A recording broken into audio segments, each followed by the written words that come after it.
மாண்புமிகு பேரவைத் தலைவர் அவர்களே, மாண்புமிகு தமிழ்நாடு முதலமைச்சர் அவர்களே, இப்பேரவையில் வீற்றிருக்கும் மாண்புமிகு அமைச்சர் பெருமக்களே, மாண்புமிகு சட்டமன்ற உறுப்பினர்களே, எனது பணிவான வணக்கங்களை தெரிவித்துக் கொண்டு தமிழ்தாயின் திருவருளையும் மக்கள் நலனையே வழிகாட்டியாக கொண்டும் எத்திக்கும் ஒலிக்கும் எங்கள் தலைவர் மாண்புமிகு தமிழ்நாடு முதலமைச்சர் தளபதியார் அவர்களின் நலத்திட்டங்களை புவியெங்கும் பரப்பும் பெரும் பொறுப்போடு இந்த ஜனநாயக பேரவையில் எனது கன்னி பேச்சை தொடங்குகிறேன்.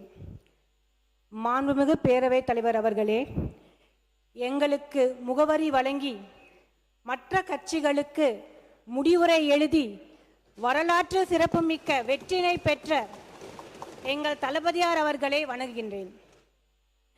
தெய்வப்புலவர் திருவள்ளுவர் செங்கோன்மை பற்றி பாடும் பொழுது கூறுவார், முறை செய்து காப்பாற்றும் மன்னவன் மக்கட்கு இறையென்று வைக்கப்படும்.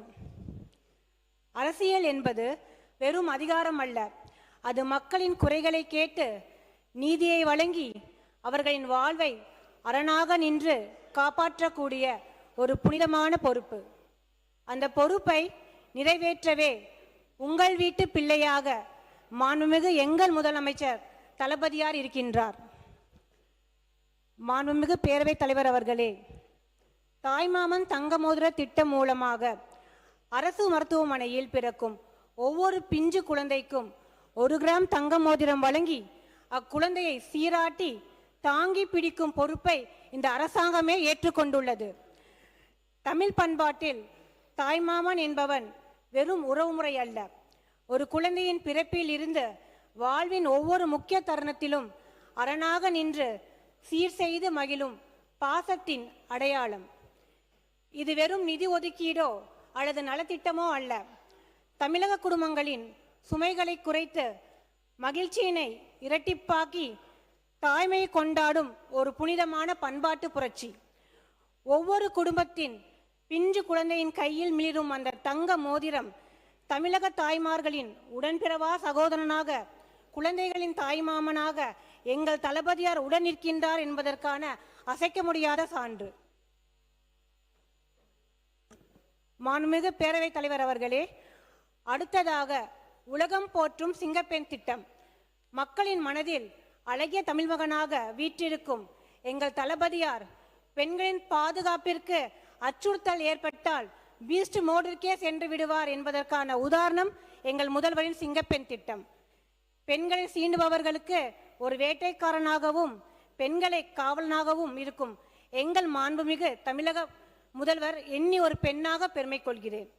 மாண்புமிகு பேரவைத் தலைவர் அவர்களே, according to Kautilya, in the happiness of his subjects lies his happiness, in their welfare his welfare. Whatever pleases himself he shall not consider as good, but whatever pleases his subjects he shall consider as good. அதாவது, மக்களின் மகிழ்ச்சியில்தான் அரசனின் மகிழ்ச்சி உள்ளது, அவர்களின் நலனில்தான் அரசனது நலன் உள்ளது. தனக்கு பிடித்ததை நல்லதென கருதாமல் மக்களுக்கு பிடித்ததையே நல்லதென கருதுபவரே மாட்சிமை பொருந்திய ஆட்சியாளர். இக்கூற்றின்படி தமிழகத்தில் நல்லாட்சி வழங்கி கொண்டிருப்பவரே எங்க மாண்புமிகு தளபதியார்.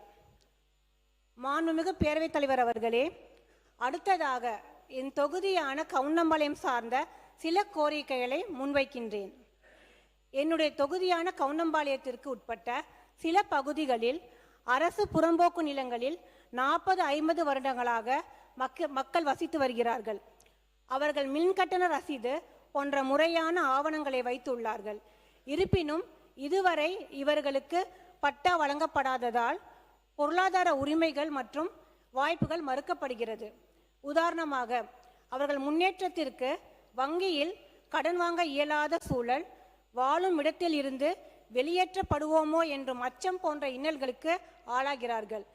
முந்தைய ஆட்சியில் புறக்கணிக்கப்பட்ட இப்பகுதி மக்களின் நீண்டகால கோரிக்கைகளை ஏற்று மாண்புமிகு வருவாய் மற்றும் பேரிடர் மேலாண்மை துறை அமைச்சர் அவர்கள் உடனடியாக தலையிட்டு அம்மக்களுக்கு வீட்டுமனை பட்டா வழங்கி அவர்களின் வாழ்க்கை தரத்தை மேம்படுத்தி தருமாறு தாழ்மையுடன் கேட்டுக்கொள்கின்றேன். மாண்புமிகு பேரவைத் தலைவர் அவர்களே, எனது தொகுதிக்கு உட்பட்ட பெரியநாயக்கன்பாளையம் பகுதியில் அரசு மருத்துவமனையில் செயல்பட்டு வருகிறது. இதில் நாள்தோறும் நூற்றுக்கணக்கான நோயாளிகள் வருகை தருகிறார்கள். மேலும் சுற்றியுள்ள பகுதிகளில் இருக்கும் மலைவாழ் மக்களும் இந்த மருத்துவமனையை நம்பி உள்ளனர்.